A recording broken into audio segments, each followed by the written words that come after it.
ನಮಸ್ತೆ ಫ್ರೆಂಡ್ಸ್, ನಿಮಗೆಲ್ಲ tassels and ಟೇಲ್ಸಿಗೆ ಸ್ವಾಗತ. ಸುರುವಿಗೆ 6 ಸ್ಟ್ಯಾಂಡ್ ಸಿಲ್ಕ್ ಥ್ರೆಡ್ ತೆಗೆದುಕೊಂಡು ಅದಕ್ಕೊಂದು ನಾಟ್ ಹಾಕಿ, ನಾಟು ಮೇನ್ ಫ್ಯಾಬ್ರಿಕ್ನ ಬ್ಯಾಕ್ ಸೈಡ್ ಈ ರೀತಿಯಲ್ಲಿ ಬರುವ ಹಾಗೆ ಇಟ್ಕೊಂಡು ಒಂದು ಸಿಂಗಲ್ ಕ್ರೋಶೆ ಹಾಕಿಕೊಳ್ಳೋಣ. ಇನ್ನು ಇದಲ್ಲದೆ 2 ಟೈಮ್ಸ್ ಸಿಂಗಲ್ ಕ್ರೋಶೆ ಹಾಕ್ಕೊಳ್ಬೇಕು. ಇದನ್ನು 1 ಅಂತ ಕನ್ಸಿಡರ್ ಮಾಡಿ, ಅದರ ಪಕ್ಕದಲ್ಲಿ ಇನ್ನೊಂದು ಸತಿ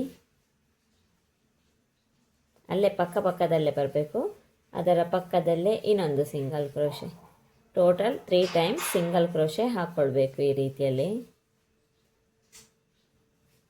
ನೆಕ್ಸ್ಟ್ ಥ್ರೆಡ್ಡನ್ನು ಈ ರೀತಿಯಲ್ಲಿ ಮೇಲಕ್ಕೆ ಮಾಡಿ ಒಂದು ಬೀಡ್ ಇನ್ಸರ್ಟ್ ಮಾಡಬೇಕು. ನಾನಿಲ್ಲಿ ರೋಸ್ ಬೀಡನ್ನು ಇನ್ಸರ್ಟ್ ಮಾಡ್ತಾ ಇದ್ದೀನಿ. ಈ ರೀತಿಯಲ್ಲಿ ಇನ್ಸರ್ಟ್ ಮಾಡಿ ಅಲ್ಲೇ ಪಕ್ಕದಲ್ಲೇ ಸಿಂಗಲ್ ಕ್ರೋಶೆ ಮಾಡಿಕೊಳ್ಳೋಣ. ಇದು ಎಲ್ಲಿಗೆ ಬರ್ತದೆ ನೋಡಿ, ಅಲ್ಲಾಗುತ್ತಾ single crochet. Total 3 times single crochet. ಬೀಡಿನ ಸ್ಟಾರ್ಟ್ ಮಾಡಬೇಕಾದ್ರೆ ಮೊದಲು 3 times single crochet, bead end ಮಾಡುವಾಗಲೂ 3 ಟೈಮ್ಸ್ ಸಿಂಗಲ್ ಕ್ರೋಶೆ. ಈ ರೀತಿಯಲ್ಲಿ ಸಿಂಗಲ್ ಕ್ರೋಶೆ ಹಾಕ್ಕೊಳ್ಬೇಕು. 3 ಸಿಂಗಲ್ ಕ್ರೋಶೆ ಆದಮೇಲೆ ಬೀಡ್ನ ಆಚೀಚೆ ಬೀಡ್ನ ಲುಕ್ಕು ಈ ರೀತಿಯಾಗಿ ಕಾಣಿಸ್ತದೆ. ಇನ್ನು 9 ಚೈನ್ ಸ್ಟಿಚ್ ಹಾಕ್ಕೊಳ್ಳುವ. 1 2 3 4 ಇಲ್ಲಿ 9 ಚೈನ್ ಸ್ಟಿಚ್ ಹಾಕಿದಾಗ 9 ಚೈನ್ ಸ್ಟಿಚ್ ಇಲ್ಲ ಗೊತ್ತಾ ಬರ್ತದೆ, ಆದರೆ 9 ಚೈನ್ ಸ್ಟಿಚ್ನಲ್ಲಿ ಲಾಕ್ ಮಾಡಲಿಕ್ಕಿಲ್ಲ. 6 ಚೈನ್ ಸ್ಟಿಚ್ಚಿನ ಗ್ಯಾಪಿನಲ್ಲಿ ಲಾಕ್ ಮಾಡಬೇಕು. 6 ಚೈನ್ ಸ್ಟಿಚ್ ಇಲ್ಲ ಗೊತ್ತಾ ಬರ್ತದೆ, ಇಲ್ಲ ಗೊತ್ತಾ ಸಿಂಗಲ್ ಕ್ರೋಶೆ ಮಾಡಿ ಈ ವರ್ಕನ್ನು ಲಾಕ್ ಮಾಡಿಕೊಳ್ಳೋಣ. ಇದೊಂದು ಆರ್ಚಿನ ರೀತಿಯಲ್ಲಿ ಈ ರೀತಿಯಾಗಿ ಕಾಣಿಸ್ತದೆ ನೋಡಿ. ಈಗ ಒಂದು ಸತಿ ಸಿಂಗಲ್ ಕ್ರೋಶೆ ಆಯಿತು, ಇನ್ನು 2 ಟೈಮ್ಸ್ ಸಿಂಗಲ್ ಕ್ರೋಶೆ ಮಾಡಿಕೊಳ್ಬೇಕು. ಟೋಟಲ್ 3 ಟೈಮ್ಸ್ ಸಿಂಗಲ್ ಕ್ರೋಶೆ ಮಾಡಲಿಕ್ಕೆ. 2 ಆಯಿತು, ಇದು 3 ಸಿಂಗಲ್ ಕ್ರೋಶೆ ಆದಮೇಲೆ ಒಂದು ಬೀಡ್ ಇನ್ಸರ್ಟ್ ಮಾಡಿಕೊಳ್ಳೋಣ. ಆವಾಗದಾಗೇ ಬೀಡ್ ಇನ್ಸರ್ಟ್ ಆದಮೇಲೆ 3 ಸಿಂಗಲ್ ಕ್ರೋಶೆ ಮಾಡಿಕೊಳ್ಬೇಕು. ಇಲ್ಲಿ ಫಸ್ಟಲ್ಲಿ ಮಾಡಿಕೊಂಡ ಹಾಗೆಯೇ ಇದು ಎಲ್ಲಿಗೆ ಬರ್ತದೆ ನೋಡಿ, ಎಕ್ಸಾಕ್ಟ್ ಪಾಯಿಂಟಲ್ಲೇ ಸಿಂಗಲ್ ಕ್ರೋಶೆ. ಈ ರೀತಿಯಾಗಿ ಬೀಡ್ ಲಾಕ್ ಮಾಡಲಿಕ್ಕಿಲ್ಲ, ಈ ಸಿಂಗಲ್ ಕ್ರೋಶದಲ್ಲೇ ಅದು ಫಿಕ್ಸ್ ಆಗ್ತದೆ ಈ ರೀತಿಯಲ್ಲಿ ನೋಡಿ. ಇನ್ನು 2 ಸತಿ ಸಿಂಗಲ್ ಕ್ರೋಶೆ ಹಾಕ್ಕೊಳ್ಬೇಕು. ನೆಕ್ಸ್ಟು 9 ಚೈನ್ ಸ್ಟಿಚ್ ಹಾಕಿ ಅದನ್ನು 6 ಚೈನ್ ಸ್ಟಿಚ್ಚಿನ ಗ್ಯಾಪಿನಲ್ಲಿ ಆ 9 ಚೈನ್ ಸ್ಟಿಚ್ಚನ್ನು ಫಿಕ್ಸ್ ಮಾಡಬೇಕು. ನಾನು ಇದೇ ರೀತಿ ವರ್ಕ್ ಕಂಟಿನ್ಯೂ ಮಾಡ್ತಾ ಹೋಗ್ತೇನೆ. ಇಲ್ಲಿಗೆ ವರ್ಕನ್ನು ಎಂಡ್ ಮಾಡಿಕೊಳ್ಳೋಣ. ಬೇಸ್ ಲೈನ್ ಈ ರೀತಿಯಾಗಿ ಇರ್ತದೆ ನೋಡಿ. 3 ಸಿಂಗಲ್ ಕ್ರೋಶೆ, ಒಂದು ಬೀಡ್ ಮತ್ತು 3 ಸಿಂಗಲ್ ಕ್ರೋಶೆ, 9 ಚೈನ್ ಸ್ಟಿಚ್ ಹಾಕಿ 6 ಚೈನ್ ಸ್ಟಿಚ್ ಗ್ಯಾಪಲ್ಲಿ ಫಿಕ್ಸ್ ಮಾಡಿಬಿಟ್ಟು 3 ಸಿಂಗಲ್ ಕ್ರೋಶೆ, ಒಂದು ಬೀಡ್ ಮತ್ತು 3 ಸಿಂಗಲ್ ಕ್ರೋಶೆ, 9 ಚೈನ್ ಸ್ಟಿಚ್ ಹಾಕಿ 6 ಚೈನ್ ಸ್ಟಿಚ್ ಗ್ಯಾಪಲ್ಲಿ ಫಿಕ್ಸ್ ಮಾಡಲಿಕ್ಕೆ. ಇಲ್ಲಿ 3 ಟೈಮ್ಸ್ ಸಿಂಗಲ್ ಕ್ರೋಶೆ ಹಾಕ್ಕೊಂಡಾಗಿದೆ. ನೆಕ್ಸ್ಟು 2 ಚೈನ್ ಸ್ಟಿಚ್ ಹಾಕಿ ಈ ಥ್ರೆಡ್ಡನ್ನು ಟ್ರಿಮ್ ಮಾಡಿಕೊಳ್ಳೋಣ. ನೆಕ್ಸ್ಟ್ ಇನ್ನೊಂದು ಸ್ಟೆಪ್ಪು ಸ್ಟಾರ್ಟ್ ಮಾಡೋಣ. ಇವಾಗ ನಮ್ಮದು ಫಸ್ಟ್ ಸ್ಟೆಪ್ಪು ಫಿನಿಶ್ ಆಗಿದೆ ಅಲ್ವಾ, ಇನ್ನೀಗ ನೆಕ್ಸ್ಟ್ ಸ್ಟೆಪ್ಪು ಮಾಡೋಣ. ನಾನು ಸೇಮ್ ಕಲರ್ ಥ್ರೆಡ್ ತೆಕ್ಕೊಂಡಿದ್ದೀನಿ. ಇಲ್ಲಿ ನಾವು ಫಸ್ಟಿಗೆ ಒಂದು ಸಿಂಗಲ್ ಕ್ರೋಶೆ ಹಾಕಿದ್ವಲ್ಲ, ಆ ಗ್ಯಾಪಿನಲ್ಲಿ ಸಿಂಗಲ್ ಕ್ರೋಶೆ ಹಾಕಿ ಈ ಥ್ರೆಡ್ಡನ್ನು ಫಿಕ್ಸ್ ಮಾಡಿಕೊಳ್ಳೋಣ. ಈ ರೀತಿಯಾಗಿ ಇಲ್ಲಿ ಒಂದು ಸಿಂಗಲ್ ಕ್ರೋಶೆ ಹಾಕ್ಕೊಂಡ್ರೆ ಆ ಥ್ರೆಡ್ ಫಿಕ್ಸ್ ಆಗ್ತದೆ ಈ ರೀತಿಯಲ್ಲಿ ನೋಡಿ. ಇನ್ನು ಚೈನ್ ಸ್ಟಿಚ್ ಹಾಕಿಕೊಳ್ಳುವ. ಈ ಬೀಡು ಎಷ್ಟು ಕವರ್ ಆಗ್ತದೆ ಅಷ್ಟಕ್ಕೆ ಚೈನ್ ಸ್ಟಿಚ್ ಹಾಕ್ತಾ ಹೋಗೋಣ. ಅದು ಒಂದೊಂದು ಬೀಡ್ಸಿದ್ದು ಒಂದೊಂದು ರೀತಿಯಲ್ಲಿ ಇರ್ತದೆ ಚೈನ್ ಸ್ಟಿಚ್. ನಾವು ಹಾಕುವ ಬೀಡ್ಸಿನ ಲೆಂತಿನ ಮೇಲೆ ಹೋಗ್ತದೆ, ವ್ಯತ್ಯಾಸ ಆಗ್ತದೆ. ಫಸ್ಟ್ ಸ್ಟೆಪ್ ಫಿನಿಶ್ ಆದಮೇಲೆ ನೆಕ್ಸ್ಟ್ ಸ್ಟೆಪ್ಪಿಗೆ ನಾನು ಸೇಮ್ ಕಲರ್ ಥ್ರೆಡ್ ತೆಗೊಂಡಿದ್ದೀನಿ. ಫಸ್ಟಿಗೆ ಸಿಂಗಲ್ ಕ್ರೋಶೆ ಹಾಕಿದ್ವಲ್ವ 2 ಟೈಮ್ಸು, ಆ ಗ್ಯಾಪಲ್ಲಿ ಈ ಥ್ರೆಡ್ಡನ್ನು ಫಿಕ್ಸ್ ಮಾಡಿಕೊಳ್ಳುವ. ನೆಕ್ಸ್ಟು ಅದರ ಪಕ್ಕದಲ್ಲೇ ಇನ್ನೊಂದು ಸಿಂಗಲ್ ಕ್ರೋಶೆ ಇದೆ ಅಲ್ವಾ, ಇಲ್ಲಿ ಇಲ್ಲ ಗೊತ್ತನು ಒಂದು ಸತಿ ಸಿಂಗಲ್ ಕ್ರೋಶೆ ಹಾಕ್ಕೊಳ್ಳುವ 2 ಟೈಮ್ಸ್. ಇನ್ನು ಈ ಬೀಡ್ ಕವರ್ ಆಗುವಷ್ಟು ಚೈನ್ ಸ್ಟಿಚ್ಚು ಹಾಕ್ಕೊಳ್ಬೇಕು. ಅದು ಒಂದೊಂದು ಬೀಡ್ಸಿಗೆ ಒಂದೊಂದು ರೀತಿ ಇರ್ತದೆ. ನಾನಿಲ್ಲಿ ರೋಸ್ ಬೀಡ್ ತಗೊಂಡಿದ್ದೀನಲ್ಲ, ನೋಡುವ ಎಷ್ಟು ಚೈನ್ ಸ್ಟಿಚ್ಚಲ್ಲಿ ಇದು ಕವರ್ ಆಗ್ತದೆ ಅಂತ.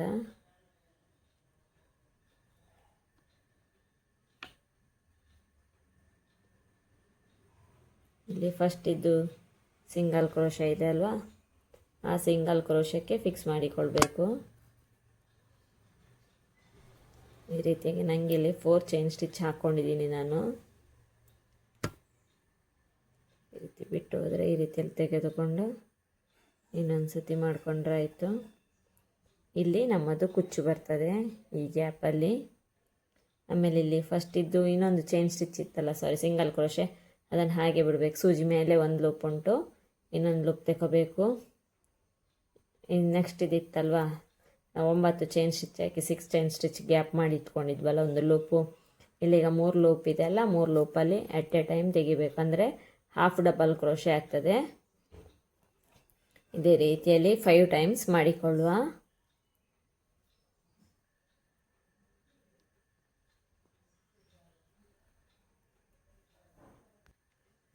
ಟೂ ಟೈಮ್ಸ್ ಆಗಿದೆ, ಇದು 3 ಟೈಮ್ಸ್. ಇದೇ ರೀತಿಯಲ್ಲಿ ವರ್ಕ್ ಕಂಟಿನ್ಯೂ ಆಗ್ತದೆ.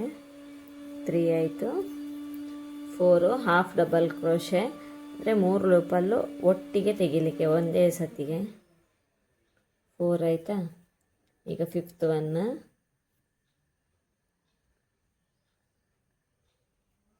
ಇನ್ನು ಈಗ 5th ಒನ್ ಆದಮೇಲೆ ಲೂಪನ್ನು ಈ ರೀತಿ ಮೇಲಕ್ಕೆ ತೆಗೆದುಕೊಂಡು ಒಂದು ಬೀಡನ್ನು ಇನ್ಸರ್ಟ್ ಮಾಡಿಕೊಳ್ಳುವ. ಈ ರೀತಿಯಲ್ಲಿ ಗೋಲ್ಡ್ ಬೀಡ್ ತೆಗೆದುಕೊಂಡು ಈ ಥ್ರೆಡ್ಡಿನೊಳಗೆ ಇನ್ಸರ್ಟ್ ಮಾಡಬೇಕು. ಇನ್ನು ನೆಕ್ಸ್ಟು ಬೀಡ್ ಲಾಕ್ ಹಾಕ್ಲಿಕ್ಕಿಲ್ಲ.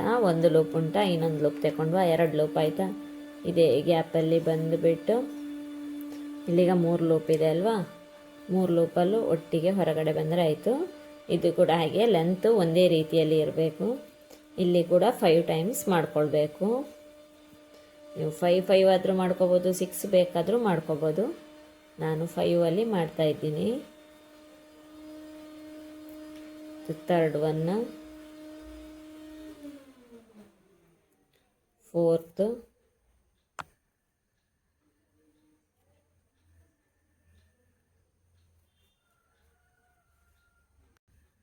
ಈಗ 5th ಒನ್ ಮಾಡುವ. ಇದು ಲಾಸ್ಟ್, ಇದು 3 ಲೂಪ್ ಇದೆ ಅಲ್ಲ, ಒಟ್ಟಿಗೆ ಹೊರಗೆ ಬಂದರೆ ಆಯ್ತು ನೋಡಿ. ಈ ರೀತಿಯಲ್ಲಿ ಪುಟ್ಟದಾಗಿರೋ ಒಂದು ಆರ್ಚ್ ಫಾರ್ಮ್ ಆಗ್ತದೆ. ಇನ್ನಿಲ್ಲಿ ಫಸ್ಟ್ ಇದು ಸಿಂಗಲ್ ಕ್ರೋಶೆ ಇದೆ ಅಲ್ವಾ, ಅಲ್ಲಿಗೆ ಈ ಥ್ರೆಡ್ಡನ್ನು ಫಿಕ್ಸ್ ಮಾಡಿಕೊಳ್ಳುವ. ಸಿಂಗಲ್ ಕ್ರೋಶೆ ಹಾಕಿ ಈ ರೀತಿಯಾಗಿ. ಇನ್ನು ನೆಕ್ಸ್ಟ್ ಈ ಬೀಡಿಗೆ 4 ಚೈನ್ ಸ್ಟಿಚ್ ಹಾಕಿ ಕವರ್ ಮಾಡಿಕೊಳ್ಳೋಣ. ಇದೇ ರೀತಿಯಲ್ಲಿ ವರ್ಕ್ ಕಂಟಿನ್ಯೂ ಆಗ್ತದೆ ನನಗೆ. ಪುಟ್ಟದಾಗಿರುವ ಒಂದು ಆರ್ಚ್. ಇಲ್ಲಿ ನಾನು 4 ಚೈನ್ ಸ್ಟಿಚ್ ಹಾಕಿ ಈ ಬೀಡನ್ನು ಕವರ್ ಮಾಡಿಕೊಳ್ತೀನಿ ಕುಚ್ಚು ಕಟ್ಟಲಿಕ್ಕೆ. ನೋಡಿ, ಕುಚ್ಚು ಕಟ್ಟಲಿಕ್ಕೆ ಮಾಡಿ ಆದಮೇಲೆ ಈ ರೀತಿಯಲ್ಲಿ ಒಂದು ಆರ್ಚ್ ಕಾಣಿಸ್ತದೆ.